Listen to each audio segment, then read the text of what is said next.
On the first issue, we've said very clearly, we categorically reject the use of chemical weapons, regardless of victims or culprits. What is important for us, with all due respect to Human Rights Watch does not have a mandate to investigate the use of chemical weapons.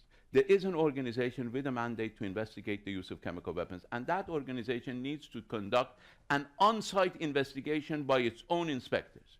We called for an on-site investigation of Khan Sheikhoun. They said it's not safe. We called for an on-site investigation of Shoairat. They said it's not necessary. Now we're happy that they are conducting an on-site investigation of Duma.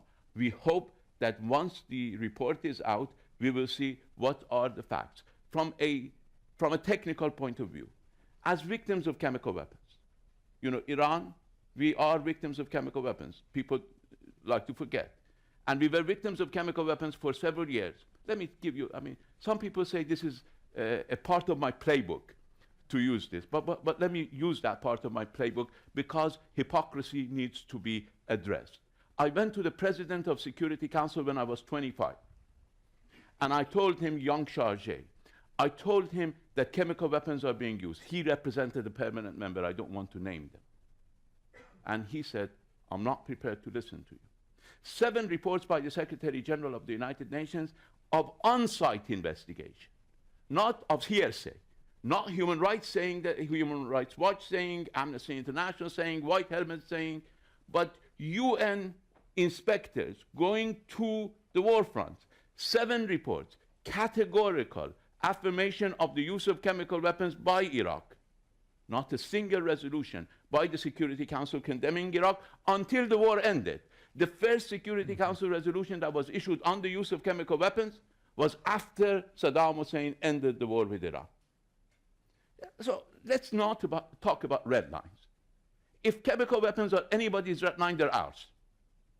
Because I still have colleagues who cannot breathe because they were subjected to the same chlorine, sarin, nerve gas, and other chemical agents. And their case has been documented by the United Nations special investigations. Now, we called for an on-site investigation by the United Nations, by an international impartial investigation. We still call for it. And we believe that should set the record straight. But having been a victim, usually the culprits use chemical weapons in desperation, when they are desperate. Saddam Hussein did not use chemical weapons when he was advancing. Saddam Hussein used chemical weapons when he was being defeated.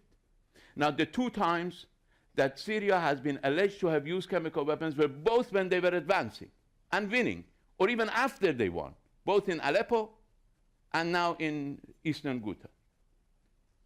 So we wait for the report of the United Nations, but let me be categorical.